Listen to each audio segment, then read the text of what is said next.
Hey everybody, welcome to Explorations. My name is Rob. We are back here on beautiful Pigeon Lake, and today we are doing another dive. It is a lovely morning, early July. Water's looking great, weather is great, we should have good visibility. And today we are diving on one of the many shoals that dot not only Pigeon Lake, but all the Kawartha Lakes in general. So people call these many different things. People call them shoals, people call them reefs. Some people believe they are old farm walls marking the farm fields back from before these lakes were flooded. I talked about in previous videos how these are man-made lakes, and many years ago the water levels were much lower and they were flooded in order to support the logging industry. What these actually are is they mark the old shoreline, the old lake shoreline, the old river shorelines back from before these lakes were flooded. Basically the idea is that during the freeze-thaw cycle in the spring and in the winter and fall, the ice would push rocks up against the old shoreline, and now that these lakes are flooded, these rocks have become shoals or reefs. So this particular reef we're diving on today, and I'll show you the map in a minute, this is called Hurricane Reef. So this particular reef, it's about 100 meters or so in length. On the map here, you can see we are currently on the north side of this reef. The idea is I'm going to go in here, we're going to circumnavigate this reef in a clockwise fashion. I'm going to head east and then around on to the south side here and then back to the boat. On the north side, you can see the depth is about 14 feet max. On the south side, it's around 27 or so feet.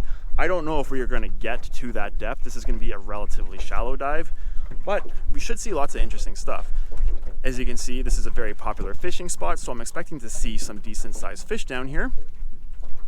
But because it's a fishing spot, I'm also expecting to see things like lures, maybe lost fishing gear, and probably lots of trash because, well, people. As you can see here, it is quite weedy and it is quite shallow. So instead of rolling off the boat, I think I'm gonna just jump into the water. I'll put my gear on once I'm in the water and we'll go from there. So let's get to it. I'm getting real hot. This wetsuit is quite toasty and it is time.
the boat.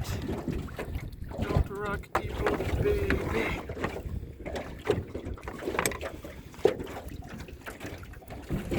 Watch your toesies. Alright, there we go. That was Hurricane Reef. So I was incorrect about it being the old lake shoreline with all the small rocks pushed up. It's actually just a big old chunk of Canadian shield, which was not what I expected, but pretty cool. Lots of neat rock formations. It was almost a wall dive, just a very short wall, but it was very interesting. I enjoyed it. A lot less garbage than I expected, so well done everybody. I thought we'd see a lot of beer bottles and beer cans and, like I said, fishing gear and stuff, but yeah, it was pretty good. We only found those two little lures. We found our newt and our giant worm, but I lost our giant worm. But we do have our little newt lad here. So yeah, overall, I'd say it was pretty okay. Lots of bass, lots of those little, I'm not even sure what they were. They almost look like a goby, which I hope it's not, because gobies are invasive. But those little fish crawling along the bottom, I've never seen those before, so I'm intrigued to find out what they are. But yeah, that is it for this dive. I went through half a tank of air, maxed out about 22 feet at the deepest. I'd say the majority of it was around 15 feet. That's kind of where that rock wall ended, and we got to the lake bottom, at least here. But yeah, it was pretty fun. Anyhow, that is it for me and for Pigeon Lake for now. Thanks so much for watching, everybody. I really hope you enjoyed the episode. If you did, please give us a like and a subscribe. It helps us out a lot. We'll see you next time.